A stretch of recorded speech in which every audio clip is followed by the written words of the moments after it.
오늘은 통일찬송가 414장 그리고 새찬송가 293장 주의 사랑 빛의 때에 이 찬양을 선곡해봤습니다. 이제 나라가 이제 사랑이 있어야 하나가 될 것 같아가지고 주님의 사랑으로 하나 됐으면 하는 마음에 이 찬양을 선곡하게 됐어요.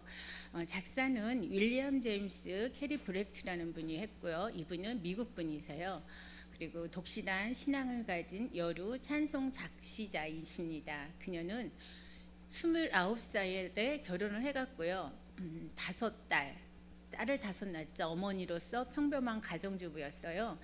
그런데 이제 살다 보니 조금 힘든 생활을 했어요. 그러니까 가난했어요. 그래서 환경 여건이 조금 이렇게 넉넉지 않은데도 불구하고 항상 근면하고 성실하셨어요. 그리고 신앙심도 깊으시고 그래서 가정에 충실했던 이렇게 장로 집안의 그런 딸이 집안에 있었습니다. 그래서 시작이 남다른 재능과 열정이 있었어요, 이분이. 그래서 많은 가족을 보살피는 바쁜 일과 속에 중에서도 항상 게으름 피우지 않고 이 평생에 2000여 편의 시를 작시했는데 거의가 대부분 이렇게 바구니를 수선하는 거, 일을 할 때죠. 수선하거나 또 청소 같은 거, 우리 가정주부로서나 이렇게 보면 청소도 해야죠. 빨래도 해야 되죠. 또 그러면 여러 가지 밥집 뭐 하는 가사일들 하잖아요. 그리고 나서도 생활고에 어떻게 해요? 일을 해야 돈을 벌어야 돼 먹고 사는 상황입니다. 그 어떠한 상황에 있었지만 기회가 주어지면 준비해두었던 노트를 항상 갖고 다니면서 어떻게 했어요? 자기가 떠오르는 영감이나 그런 시를 적어놓고 그 평범한 가정 일을 하면서도 이렇게 찬송시를 쓴 것이 2000여 편이나 된다고 해요. 그러니까 우리는 일상에 못할 일이 없어요. 맘만 먹으면. 그런데 우리가 안 하기 때문입니다. 자, 작곡은 누가 했느냐? 윌리엄 제임스 커크패트리라는 분이 했는데요. 이분은 어릴 적부터 아버지와 유명한 교사들로부터 음악 수업을 받았고요. 그러니까 바이올린이나 첼로, 플루트 같은 이게 다양한 악기를 잘 다룰 수 있고 또 성악을 배우기도 했다고 합니다. 그래서 이분은 목공일도 했고요. 몇 년간은 그리고 제조업도 해봤고 그 다음에 전쟁에도 참전을 했어요. 그런데 음악 공부는 손에 놓지 않았다고 해요. 항상. 그래서 찬양대나 교회 학교에서 이렇게 봉사를 했습니다. 그래서 곡을 만드는데도 재능이 있어서 21살 때 처음으로 이 사람은 출판을 해요. 찬양집을 출판합니다. 그리고 이후에 평생 복음 찬송을 찬송집이죠. 이걸 52억 원을 발간했고 100여 편의 리는곡을 만들었다고 합니다. 그리고 이 사람은 사업하는 사업가예요. 그리고 평신도고 찬송 작가입니다. 찬송은 이렇게 사업을 하면서도 항상 성가대 지휘나 찬송가 제작이나 성가집 편집하는 거 이런 것들을 놓지 않고 계속해서 활발한 교회 음악 활동을 하신 분입니다. 가사를 잠깐 통해서 우리가 살펴볼 건데요. 이 찬양은요, 에베소서 2장 4절 말씀을 가지고 이렇게 이 찬양을 만든 건데, 이 찬송은 긍휼에 풍성하신 하나님은 우리를 사랑하신 그 큰 사랑을 인하여 라는 에베소서 4장 말씀이에요. 5장을 보면 허물러 죽은 우리를 그리스도와 함께 살리셨고 너희는 은혜로 구원을 받은 것이다, 이 말씀이에요. 가사 내용에서 알 수 있듯이 어떻습니까? 하나님의 사랑은요, 죄악의 흑암에 쌓인 우리를 해방시켜준 놀라운 빛이 있지요. 그리고 하나님의 사랑은, 우리의 사랑은 조건적이지만 하나님의 사랑은 조건이 없는 이렇게 뭐예요? 아가페 사랑이에요. 그래서 정말 우리가 아가페 사랑하기는, 무조건적으로 사랑하기는 쉽지가 않아요. 이 찬송시에는 주님의 사랑이 빛에 비유되고 있는 가사이고 찬송입니다.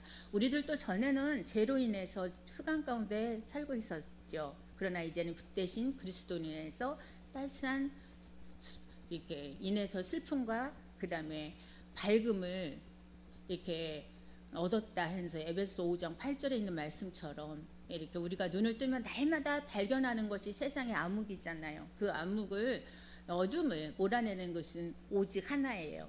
사랑의 빛을 예수 그리스도의 사랑의 빛을 비추는 것입니다. 그리고 주님의 사랑의 빛이 찬란하게 우리를 둘러 비칠 때에 우리의 마음의 어둠과 이 세상의 어둠이 사라진다는 거예요. 어둠은 결코 빛을 어떻게 합니까? 이길 수가 없잖아요. 그렇지요? 예, 이 찬송은 은혜와 사랑이라는 주제의 찬송 중에서 오래도록 기념될 아름다운 작품이고요. 주의 사랑이 비친다고는 시적인 표현을 중심으로 이 찬송의 내용을 구분해 볼 때 몇 가지만 살펴볼게요. 첫 번째는 주의 사랑이 비칠 때에 일반적으로 기쁨이 온다고 하는 것보다 기도하고 그 다음에 희미한 것을 물리친 가운데 근심 걱정이 물러가고 기쁨이 온다고 노래하는 것이 마땅한 이유입니다. 이미 그러한 상태를 우리 모두가 경험하지 않았습니까? 그리고 두 번째는 세상과 나 자신이 변한다고 하는 거지요. 예, 그래서 하나님께서는 고린도후서 5장 7절에 말씀하시듯이 그런즉 누구든지 그리스도 안에 있으면 새로운 피조물이라 이전 것은 지나갔으니 보라 새 것이 되었도다라고 말씀하셨죠. 그리스도 밖에 사람이 그리스도 안에 들어오는 것은요, 그 사람에게 주님의 사랑이 비쳤다는 증거가 되는 것입니다. 세 번째는 천국 생활 중에도 그 사랑의 빛은 비친다는 고백이에요. 이 사실이 사실 이 땅과 교회 안의 생활은 천국 생활이 그림자적인 생활이잖아요. 예. 긍휼에 풍성하신 하나님이 우리를 사랑하신 그 큰 사랑을 인하여 에베소서 2장 4절의 말씀을 떠오르게 하는 이 찬송은 주님의 사랑을 빛과 같이 여기고 이것을 시적으로 표현한 겁니다. 그래서 1절에 보면 주의 사랑도 근심 걱정 희미한 것은 물러가고 그 다음에 기도 기쁨 기름과 기도라고 이런 표현을 썼죠. 그리고 어둠과 슬픔, 그 다음에 삶, 중요한 짐은 삶에 우리가 이렇게 살아가는데 그런 게 없으면 얼마나 좋겠어요. 항상 반짝반짝 빛나는, 어제 너무너무 햇살이 내리쬐고 반짝반짝 빛나던데, 예, 그런 거 얼마나 맑은 날만 있는 건 아니잖아요. 비도 오고 때로는 바람도 불고, 예, 춥기도 하고 덥기도 하고, 그렇지요.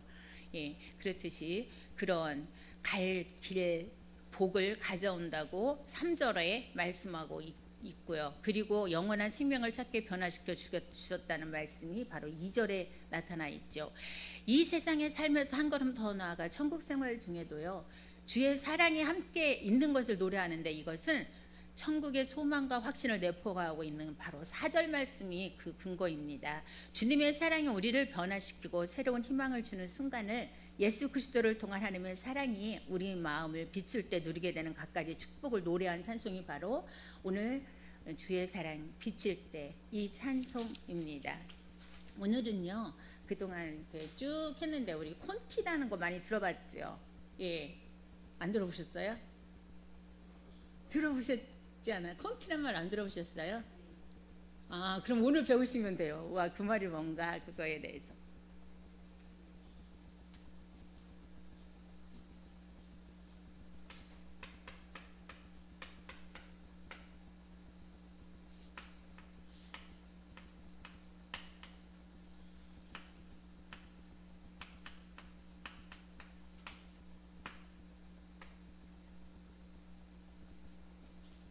콘티라는 것은요, 영어에서 continuity 이 말에 줄임말이 콘티예요. 그게 어떻게 해서 되렸느냐, 이게 연속성, 지속성이라는 말의 준말로서 일본어에서 생략되면서 정착된 일본식 영어가 바로 콘티입니다. 네, 영어에서는 이렇게 continuity라고 하는데, 이것은요, 구성이나 시나리오를 바탕으로 각 장면에 컷 분할하는 거, 한 컷 한 컷 이렇게 분할하는 거 있죠. 그리고 그다음에 카메라 워크나 기타 표현 방법을 구체적으로, 그다음에 기술한 시트를 말하는 건데요.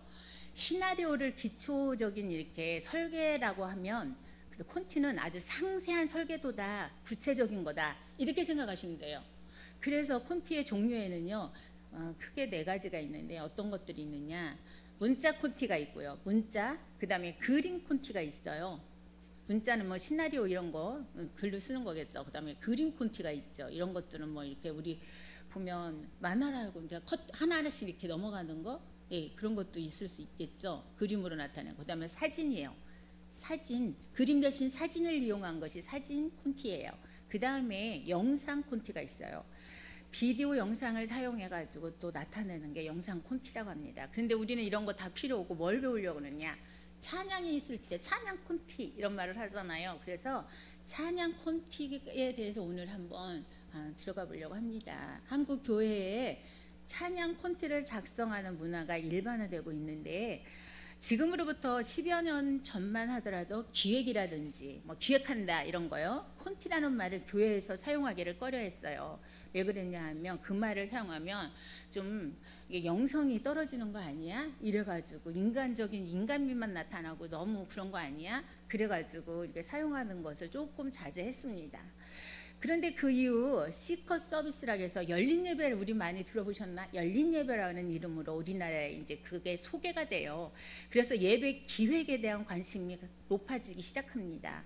그래서 예배가 기획이 되어진다는 전제하에 기획했다는 과정들이 이제 그러면 필요하겠죠. 이것으로 인해서 그때부터 콘티라는 말을 사용하기 시작합니다. 그런데 그게 2000년대 초에 CCM 룩이라고 하는 CCM 전문 잡지가 그때 발간되고 있었을 때였어요. 그 잡지를 통해서 김태우 목사님이 주빛교회를 심호하시는데요.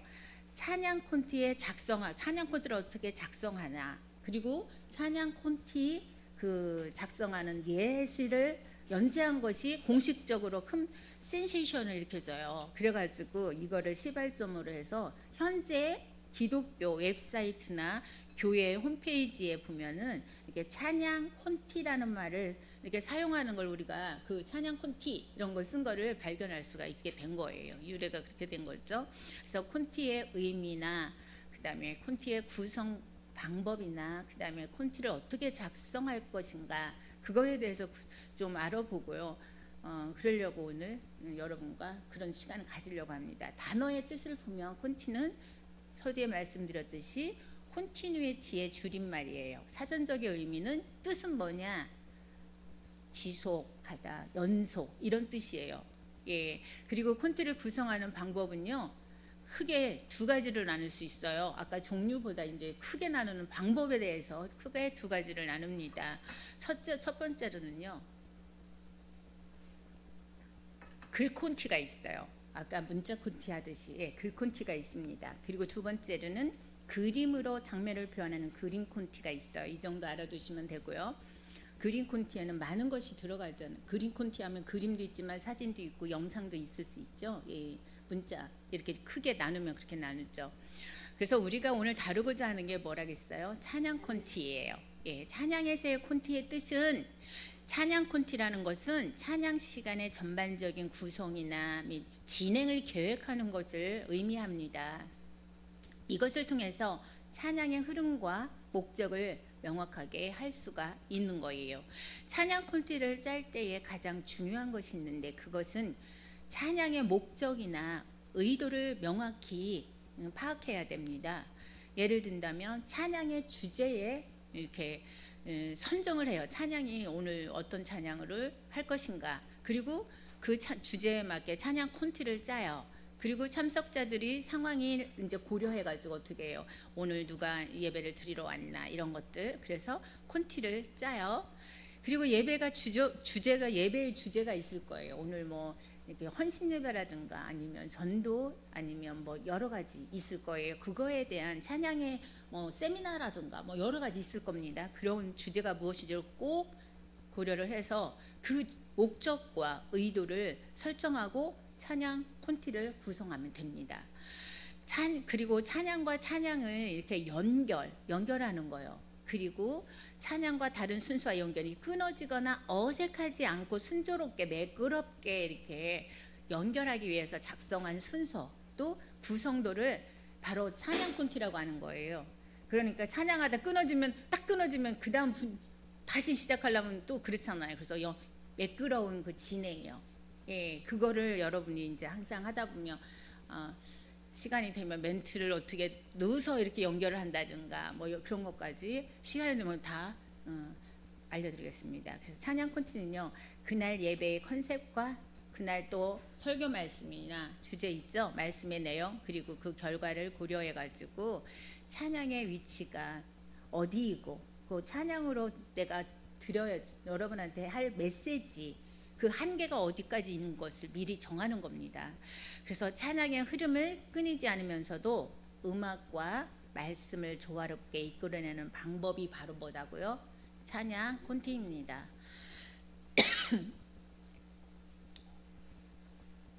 죄송합니다. 맨날 감기가 나았다가 또 들고 반복이네요.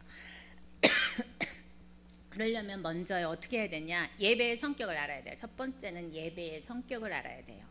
주일 예배인지 수요 예배, 수요 찬양 예배인지 금요 철야 예배인지 여러 가지 있죠. 예, 새벽 예배인지 그 예배의 성격에 따라 찬양의 선곡이 달라질 수 있기 때문입니다. 그렇잖아요. 예, 예배의 성격을 파악할 때 경배 찬양, 복음 찬양 이런 것들을 얼마만큼 내가 선곡해서 넣어야 될지 이런 것들 때문에 그래요. 거기에 맞게. 그 다음에 두 번째는 뭐를 보야 되냐? 내용면에서 보면 메시지를 보는 거예요. 예배의 모든 순서를 전체 메시지로 이제 전체를 봐요. 그런 다음에 본론이나 결론에 해당하는 설교의 내용도 알아두면 더 좋아요. 그래야 컨셉을 설정할 수 있잖아요.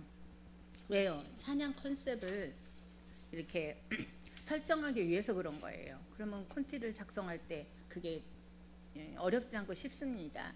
콘티를 짠다는 것은 소설이나 희극을 만드는 것과 비슷한 요소예요.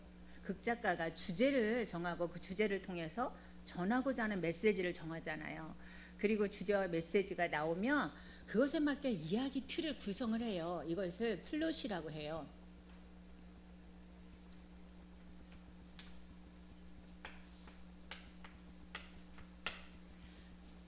이런 것들을 플롯이라고 하는데 일반적으로 이게 기승전결의 구성을 취하는 것이 희극이나 소설의 특징이잖아요. 근데 콘티를 짜는 것도 그것과 마찬가지라는 겁니다. 콘티 또한 주제와 메시지가 있어야 되지 않겠습니까?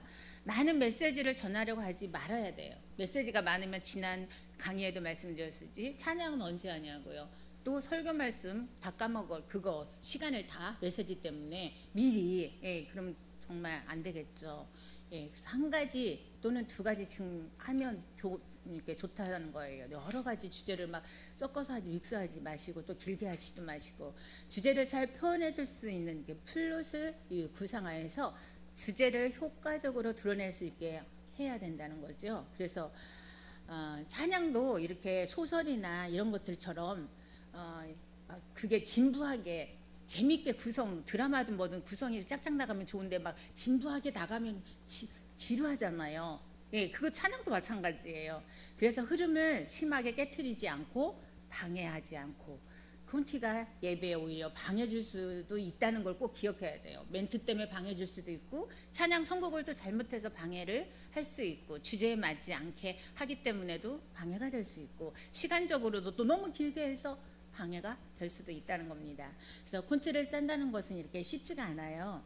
어떤 찬양들로 내가 콘티를 짤 것인가 하는 것부터 어떻게 또 찬양을 해야 할 것인가 그런 것까지 콘티를 짜는 여러 가지 이렇게 문제에 있어서 복합적으로 이게 모든 것들이 얽혀 있어요.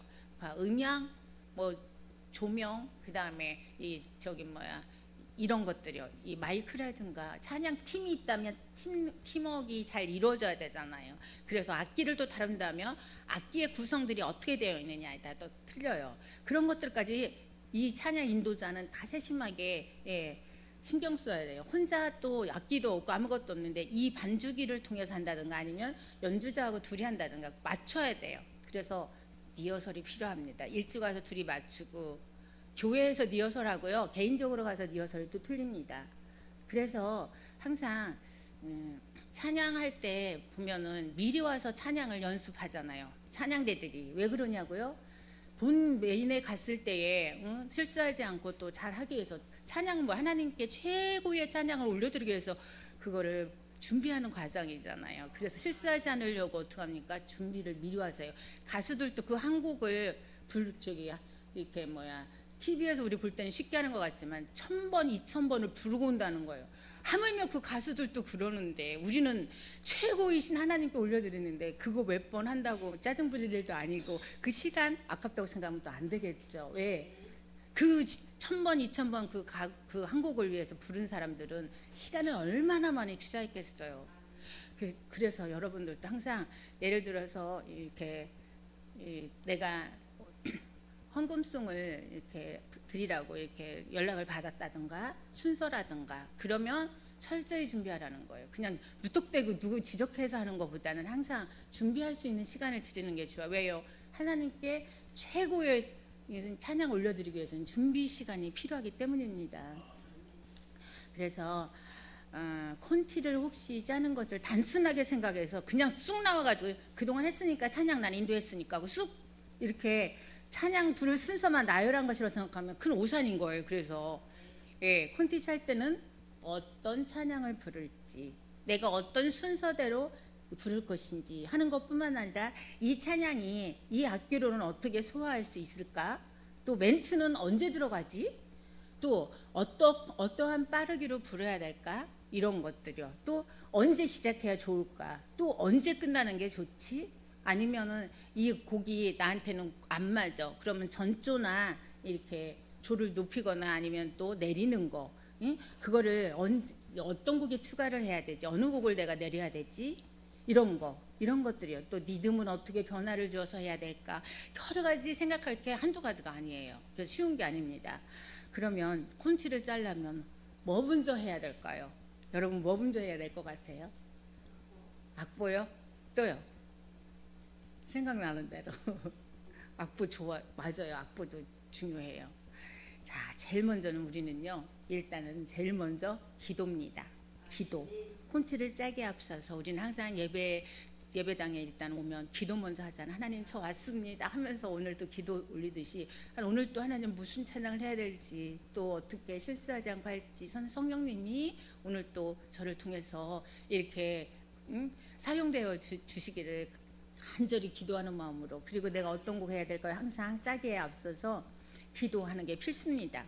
그래서 그 다음에 찬양을 어떤 순서로 어떻게 할지 하는 거는 기록하는 거, 그 악보죠. 기록되어 있는 건 악보죠. 콘티 짜는 것은 설교를 준비하는 것과 비슷하다고 보면 돼요. 설교를 무턱대로 즉흥적으로 하는 사람 없잖아요.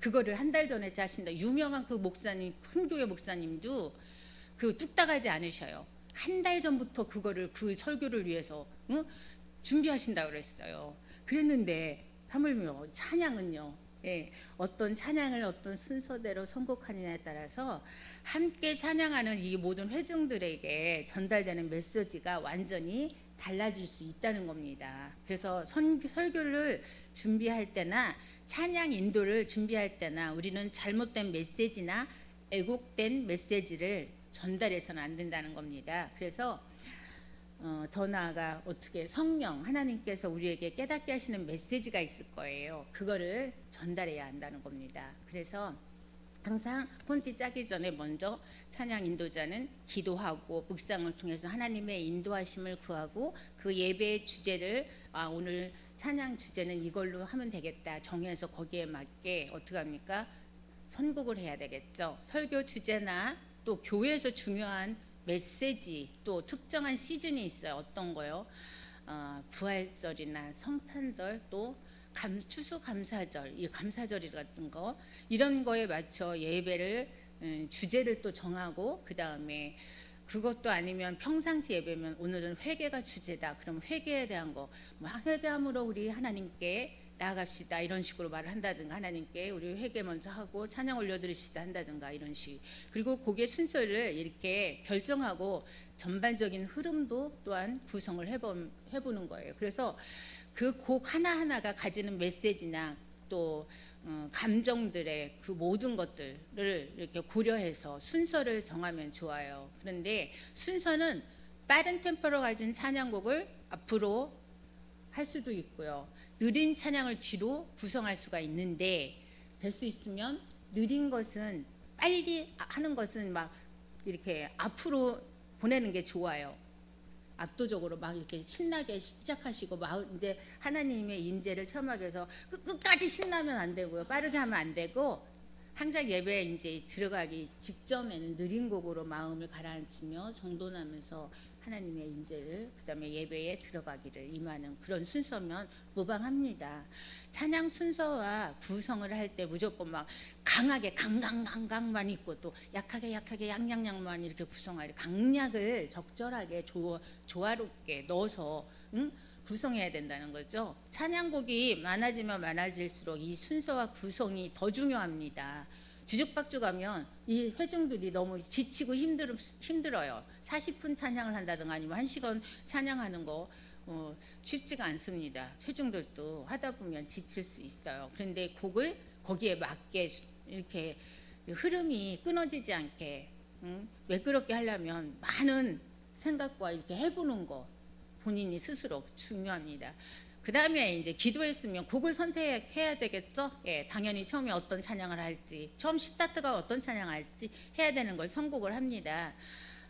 그리고 먼저 그 선곡하려면 찬양 인도하는 오늘 그 당일이 어떤 날인가 그걸 생각하면 선곡하기가 쉽죠. 첫 번째 뭐냐, 예배의 성격을 파악하면 돼요. 예, 그 예배 성격을 파악해서 거기 목적과 구성에 맞게 찬양곡을 선정하면 됩니다. 선곡하면 돼요. 그래서 찬양의 주제나 예배에 참여하는 사람들도 또 생각해 봐야 돼요. 그 연령대가 어떤 사람들이 오늘 예배에 참석하는지 또 참석했는지, 예, 그리고 그들이 잘 따라할 수 있는지, 그 곡의 난이도, 또 곡을 얼마나 이해할 수 있을까의 그 수준, 그런 것들을 파악해서 선곡을 하면 더 좋겠죠.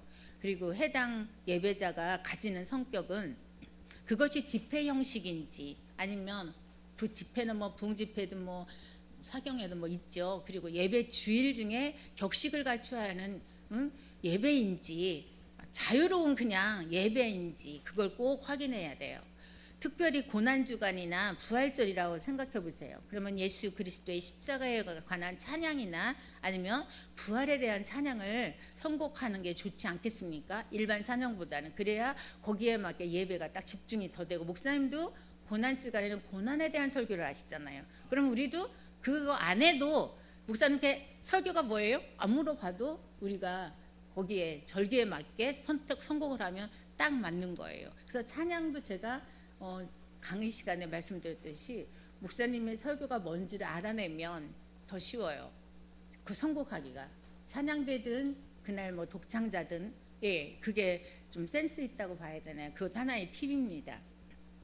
안 그러면 그날 주제 절기에 맞든지 5월이면 가정의 달이구나. 그러면 거기에 맞게 목사님한테 안 여쭤봐도 가정에 관한 이런 찬양을 하면 되겠구나 선곡을 하시면 더 좋겠죠. 예. 또 추수감사절은 하나님의 위대한 그 감사의 그 찬양을 또 선곡하는 게 좋겠죠. 이렇게 찬양 인도를 하는 당일이 어떤 날인지에 따라서 이렇게 선곡이 달라져요. 그렇죠? 찬양이 달라지는 거예요. 그래서 제가 말씀드렸듯이 서두에 목사님의 설교 주제를 알 수 있다면 거기에 맞추면 정말 센스 있는 이렇게 선곡을 할 수 있습니다. 또 예배의 주제나 설교의 메시지에 또 주목할 수 있는 그런 찬양을 선곡한다는 건 쉽지가 않아요. 그래서 그렇게 그 예배의 주제나 이런 메시지에 맞게 찬양을 이렇게 선곡한다면 설교자의 메시지의 본문이나 주제 내용을 파악하고 리스트를 이렇게 작성하면 더 좋겠죠. 그리고 주제에 그 곡이 합당한지도 한번 훑어보시고, 함께 예배하는 이들이 이 찬양을 정말 나는 아는데 모를 수가 있습니다. 그런 것도 고려해 봐야 됩니다. 그리고 주제의 배치를 적절하게 해야 돼요. 주제에 따라서 한 주제로만 이렇게 리스트를 작성할 수 있지만 주제의 흐름을 가지고 이렇게 또 흐름대로 구성할 수도 있어요. 곡의 빠르기의 변화나 이렇게 이 소리, 사운드의 크기를 어떻게 하면 적절할지 이런 것도 생각해 봐야 된다고 그랬잖아요. 예배 목록을 짤 때에는요, 이렇게 예비곡을 또 준비해 두는 게 좋아요. 두세 곡 정도, 많이 뭐 두세 곡이면 충분해요. 예, 여분을 준비해서 만약에 다 했는데도 어머 이게 시간이 나고 어쩌다가 막 하다 보니 좀 빨라져 갖고 뭐 없네? 그러면 어떡할 거예요? 거기서 당황하잖아요. 그러니까 한 두세 곡은 항상 예비곡으로 준비를 해놓는 게 좋습니다. 여분으로. 찬양을 인도할 때 준비한 곡이 예정된 시간에 끝나버리면 어떻게 하나 하는 걱정이 없어지잖아요. 준비를 해놨으니까. 예, 그러니까 마음 놓고 할 수 있죠. 그리고 한 30분 정도 이렇게 찬양 시간에 있는데 예기치 않게 10분 더 연장하라고 그래 보세요. 그것도 참 곤란해요. 난 다 했는데 뭘로 할 것이야. 여기 주제에 맞게 다 선곡해서 다 우리 리허설도 다 끝나고 준비 다 끝났는데 이게 당황하지 않으려면 어떻게 해요? 예비곡을 준비해 놔야 된다는 거예요. 예. 그리고 찬양 목록을 철저하게 짜야 합니다. 여기에는 많은 시간과 기도가 필요해요. 영적인 민감성이 있어야 됩니다. 그래서 항상 기도가 먼저라겠죠. 예. 혼자 불러보는 시간도 가져야 돼요. 불러보시고 아 이게 조금 적합하지 않네. 이 내가 음이 안 올라가는데 좋아서 골랐는데 내용도 가사도 나 거기 안 되네. 아 그러면 좀 내려야 되는구나. 그런 거를 그때 알 수 있는 거예요. 예, 그래서 혼자 불러봐야 돼요. 불러보지 않고 즉흥적으로 와서 하면 얼마나 잘하시는지 몰라도 다들 연습하고 옵니다. 설교하시는 분 목사님이 그 원고 작성했다고 예를 들어보세요. 와서 바로 하시진 않을 거예요. 왜? 집에서 미리 다 해보시고. 예, 유명한 어떤 목사님도 그 산에 올라가서 소나무를 보고 수천 명이 있다 생각하고 설교 연습도 하시고 설교를 그렇게 막 외치고 그래갖고 나중에는 훌륭한 부흥 강사님이 되셨더만. 예, 그렇게 해봐야 됩니다. 그리고 그러다 보면 저 같은 경우는 조금 이렇게 무대 공포증이 있어요. 그러니까 많이 어떻게 해요? 해봐야 돼요. 사람 둘만 있어도 떨리고 막 사람만 있으면 얼굴이 퐁당무가돼 빨개지고 맨날 예, 떨려요. 그러니까 많이 해봐야 되는데 해봐도 저는 또 그게 나아지지 않죠. 저 같은 경우 성격이 소심해서 그런지 나아지진 않는 것 같아요. 예. 그리고 어떤 기도 제목을 제시해야 할까? 지금 찬양들이 다 합심기도나 우리 이런 주제 갖고 이제 기도하고 시작하고 중간중간에 기도를 또 하잖아요. 그럴 때 어떤 기도 제목을 내가 줘야 되지? 그런 것도 생각해 봐야 되고요. 이럴 때 나는 어떤 멘트를 사용해야 되지? 어떻게 멘트를 넣어야 될까? 어떤 멘트를? 그런 것도 필요해요. 그리고 또 노래 새로운 곡을 어떻게 해요? 가르칠 경우가 있어요. 그러면 어떻게 가르쳐야 되지? 이런 것도 생각해 봐야 됩니다.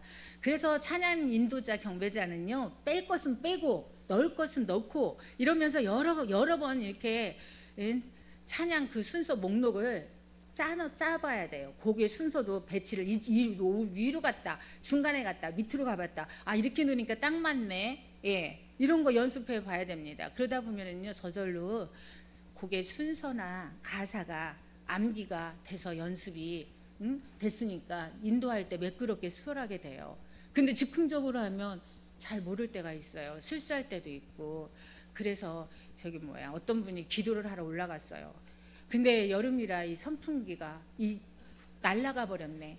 그런데 어떡합니까? 기도 매번 그거를 봤기 때문에 줄줄줄 했다는 거예요. 당황하지 않고. 근데 날아갔으면 그분 어떻게 할 뻔했어요. 그거 작성했는데 해보지도 않아가지고 준비 없이 왔다며. 그러니까 여러분들도 내가 아무리 실력이 있고 잘한다고 해도 방심하면 안 되는 거예요. 언제 어떻게 될지 몰라요. 그냥 갑자기 올라왔을 때 그 잘하던 것도 당황해서 안 나올 때가 있어요. 저도요 여기 올라오면 사실은 그동안 많이 했던 거 꼬여가지고 안 나와요. 말도 꼬이고 그렇듯이 아무리 연습해도 더 해야 되나 봐요. 그런데 아무리 잘한다 해도 실수가 나온다는 거예요. 그리고 찬양에서 제일 중요한 건 또 가사입니다. 음악은 그 가사를 전달해주는 수단에 불과하지만 음악의 그 아름다움에 치우쳐 곡을 선정하기 이전에 그 곡의 가사가 분명히 성경적인가를 살펴보는 게 더 중요하다는 거예요. 이 곡이 성경적이지 않은 것도 많아요. 여러분 우리가 모르고 그냥 찬양이니까 그런 찬양이다는 그 선입견 때문에 그냥 부를 수가 있습니다. 그럴 때 실수할 수도 있어요. 예, 그래서 가사 항상 내용을 보시고 거기 보면 찬송가 그 뒤에 보면 항상 성구가 이렇게 써 있어요. 거기도 읽어보시고 거기에 내용에 맞게 이분이 작사를 한 건지 작시한 건지 이렇게 보면 돼요. 그래서 예배 주제에 맞는 찬양곡을 선택하는 거 중요하지요. 예, 그래서 찬양인들을 오랫동안 하는 경우는 이렇게 느린 거, 빠른 거, 그다음에 느린 거, 그다음에 기도하고 또 느린 찬양하고 빠른 찬양하고 느린 찬양하고 뭐 이렇게 소나타 형식으로 왔다리 갔다리 이렇게 음악으로 표현하자면 할 수도 있어요. 그리고 예배 시작을 나뉘는 곡, 또 중간에 깊은 찬양은 뭐 할지, 마무리 곡을 또 뭐 할지, 이런 것들도 곡의 순서를 꼭 정해놔야 돼요. 그래서 찬양을 선곡하였다면 이렇게 어떤 순서로 구성을 해야 될지 이걸 많이 생각해 보시고, 그 다음에 찬양을 얼마나 할 것인가도 또 생각해 보고, 찬양이 만약에 찬양인들을 15분 하는 교회도 있어요. 그러면 또 그 반면에도 30분, 배로 30분 하는 교회도 있지 않겠습니까? 그래서 찬양에 이렇게 길이를 이게 몇 분 정도 하면 이 찬양이 끝난다는 거를 또 해봐야 돼요. 그래서 내가 세 곡을 하니까 한 곡당 3분에서 5분 정도, 거의 길은 찬송 5분 정도 되는데요. 또 반복을 한다든가 그럼 5분 돼요. 그러면 한 15분 찬양하면은요, 또 멘트도 어쩌다 늦고 그러다 보면 좀 길어지죠. 그러다 보면 3곡 정도가 또 적합할 때도 있습니다. 꼭 막 빠르게 부르면 3곡이 벌써 끝나서 없어요, 여러분.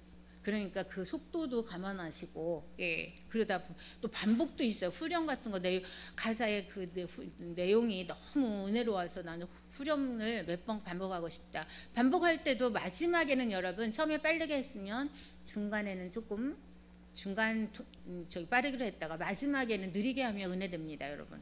계속 빠르게 하는 것보다 그럴 때는, 반복할 때는 마지막은 어떻게 해요? 느리게 한번 해보세요. 엄청 은혜롭습니다. 그래서 이제 찬양 인도하는 시간을 알았다면, 이제 키, 여러분 배웠죠? 키, 무슨 키로 할 것인지 거기에 따라 찬양을 분류하면 좋아요. 거의 대부분 찬양이 이렇게 보면, 제가 찬송가의 맨 위에 첫 마디에 코드가 나와 있다고 그랬죠. G 코드, D 코드, E 코드. 그래서 제가 도레미파솔 할 때 C, D, E, F, G, A, B, C 그걸 외워놓으시라겠고, 나 도 코드로 해줘, 네 코드로 해줘보다는 C 코드로 해주면 도구나, 또 D 코드로 해주면 네구나, 이런 식으로 그렇게 해서 그 코드를 보시고 나서 코드대로 분류를 하면 왜 좋냐고요? 예를 들어서 이렇게 A 키로 처음 시작했다고 봐요. 아니면 G 키로 또 시작했다고 봐요. 시작이 A 키는 라잖아요. A가 라예요. 라 키로 처음에 했다 그러면 도레미파솔라 이렇게 됐어요. 근데 갑자기 솔 키로 내려와 버리면 라 하다가 솔 이렇게 내려와 버리면 분위기가 확 올라갔다가 쳐져 버려요. 한 키 낮은 찬양이에요. 솔은 지는 솔이잖아요. 그래서 찬양은 키가 같으면 더 좋아요. 처음에 이렇게 나갈 때 기도 멘트 들어가기 전까지는 같은 키로 하는 게 좋다는 거죠. 그리고 그래서 키대로 분류하면 좋아요. 그래서 키로 같은 키로 하는데 뭐라고 하냐, 좀 올라가는 키로 하면 더 좋아요. 계속 좀 이렇게 쭉쭉쭉쭉 올라가는 게 더 좋지, 내려오면 쳐져서 찬양이 안 돼요. 그래서 조금 올라가는 키로 한 키씩 올라가는 것들, 처음에 너무 높게 잡지 않아서 하나씩 올라가면 이렇게 상승돼서 부르는 분들도 지루하지 않고 잘 할 수 있죠.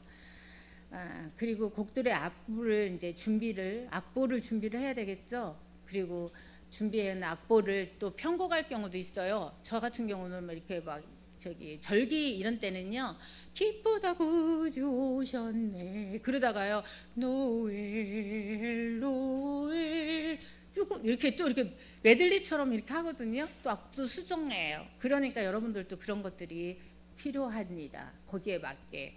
그리고 그래서 같은 곡과 곡을 연결하는 데는 있어서 코드와 리듬, 이게 같은 걸로 정하면 편하지만 또 이렇게 조 옮기는 거, 아까 말씀드렸죠. 내가 조가 너무 높아서 이렇게 전조를 한다고 그러죠. 이런 것들 변경할 때 문제되지 않게 여러 번 연습을 하시고 또 같이 리허설도 해보시고, 그리고 각 곡 사이의 전환을 내가 어떻게 이거를 체인지할 때, 연계할 곡이 필요한 경우, 좀 구성이 조금 애매하다 이럴 때는 어떻게 멘트를 한다든가, 그 다음에 우리 기도로 아니면 뭐 이렇게 좀 따라서 합시다 하고 이렇게 슬그머니 넘어가도 괜찮아요. 그런 거에 대한 거를 좀 해보고 싶어서 했는데 오늘은 거기까지는 또 못 나갈 것 같네. 예. 예를 들어서 이렇게 멘트는 제가 뭐라겠어요? 간결하게 하라겠잖아요. 그래서 그 멘트에 대한 거, 그 다음에 리허설은 제가 오늘 서두에도 몇 번씩이나 강조했어요. 리허설 중요하다고. 예, 그래서 각 곡을 통해서 리허설을 하면서 박자나 리듬, 음정이 어떤지를 꼭 맞추시면 좋습니다. 그래서 최소 몇 번은 여기 와서 한 번 갖고는 부족해요. 조금 어색하다 그러면 여러 번 해야 되니까 예, 좀 일찍 오셔야 돼요. 최소한 회중들이 입장하기 전. 그러면 뭐예요? 그분들보다 내가 한 40분 전까지는 연습하겠다. 30분 전이나 어떤 분은 1시간 전에 오지만 30분 전까지는 연습이 다 끝난다. 그러면 내가 그분들보다 한두 시간 전에 와야 된다는 거예요. 그잖아요. 그게 결론이지. 그 사람도 온 다음에 연습하면 은혜가 안 돼. 연습한 걸 또 듣잖아요. 그리고 또 내가 잘못하는 거 다 알잖아. 또 언제 또 삑살이 난다든가 실수하는 걸 다 보여주면 뭔 은혜가 되겠습니까? 그리고 미리, 예. 그래서 미리 와서 시침이 뚝대고 나는 몰라 그런 식으로 있으시고 하시면 좋잖아요. 좀 표현이 그런데 예. 음향 체크 중요하죠? 이거 체크하셔야 돼요. 마이크, 악기나 뭐 이런 이렇게 곡 하시는 반주기가 있다면 그런 것들 최종 점검 꼭 하셔야 됩니다. 예배 드리시기 전에 한 번 더 또 점검하시고 준비된 그 콘티를 가지고 어떻게 합니까? 콘티가 잘 있는지 순서가 1번인데도 3번 3페이지로 갔는지 이거 어떻게 해요? 확인도 또 하시고 리허설 후에는 다 된 다음에 이제 시작을 해야 돼요. 그리고 제일 중요한 게 있어요, 여러분. 시작할 때요. 회중들이 아무 준비가 없어요. 막 지금 어수선해. 차 마시는 분, 왔다 갔다 하시는 분, 뒤에서 뭐 얘기하시는 분, 등 돌리고 뭐 얘기하고 그러시는 분이 있는데 시작하지 마세요. 다 준비된 다음에 하세요.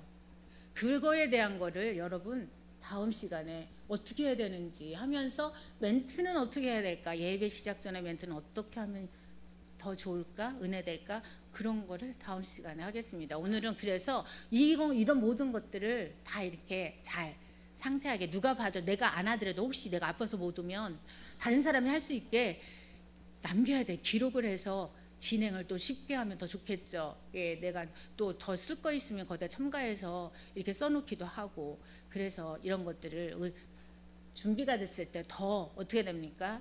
아름다운 예배, 은혜로운 예배를 여러분이 하나님께 올려드릴 수 있을 겁니다. 여기까지 오늘 하겠습니다.